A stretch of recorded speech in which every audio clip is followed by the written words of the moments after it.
Salut à tous et bienvenue dans ce nouvel épisode sur la vitesse. Aujourd'hui, l'objet de cette vidéo, c'est de vous donner une astuce très simple pour vous permettre de passer des km/h au mètre par seconde.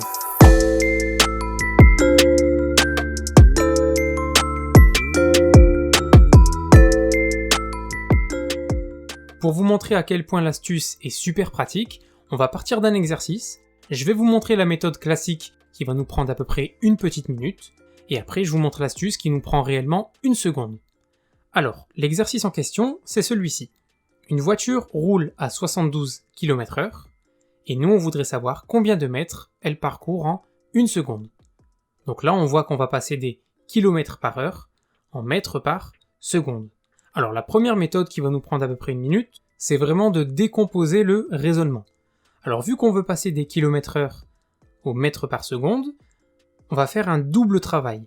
Les kilomètres, on va les transformer en mètres, et les heures, on va les transformer en secondes. Alors 72 km, c'est 72 000 mètres, et une heure, c'est 3600 secondes. Alors notre voiture parcourt 72 km par heure. Ça veut dire 72 km en une heure. Ou bien on peut dire aussi qu'elle parcourt 72 000 mètres en 3600 secondes. Ça revient exactement au même. Donc si on regroupe ces informations dans un tableau, on met distance en mètres et durée en secondes, on pourra dire que la voiture parcourt 72 000 mètres en 3600 secondes. Et nous, ce qui nous intéresse, c'est le nombre de mètres qu'elle parcourrait en une seule seconde.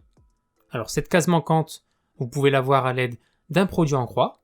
Vous faites 72 000 fois 1 divisé par 3600 et vous allez trouver 20 mètres. Ça veut dire qu'en une seconde, la voiture parcourt 20 mètres. Donc ça, c'est la méthode classique qui va vous prendre en général une petite minute.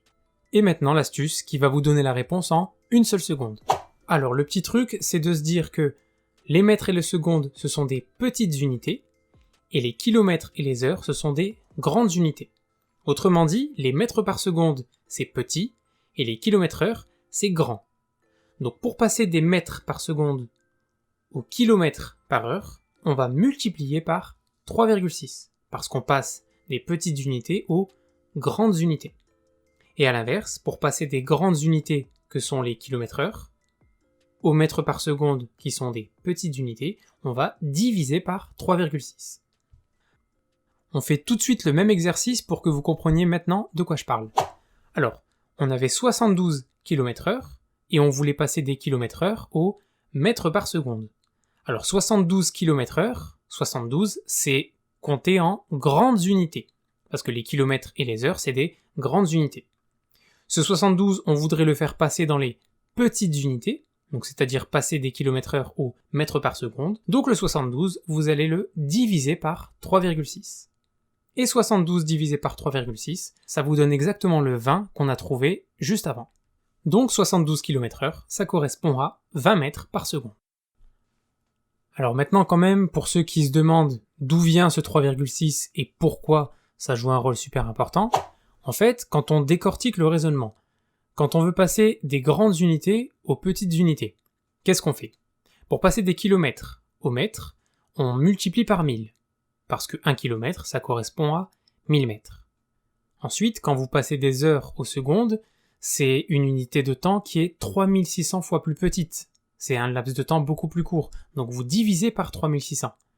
Et vos calculs, à la suite, quand vous faites x 1000 et vous divisez par 3600, c'est comme si vous aviez divisé par 3,6. Et à l'inverse, pour passer des petites unités aux grandes unités, diviser par 1000 quand on veut passer des mètres au kilomètre, et quand on veut passer des secondes aux heures, on multiplie par 3600.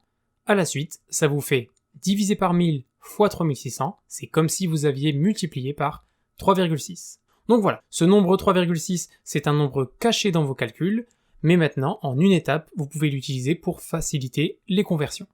Voilà, j'espère que ça vous aidera dans vos calculs. Je vous remercie, n'oubliez pas de vous abonner et je vous dis à bientôt.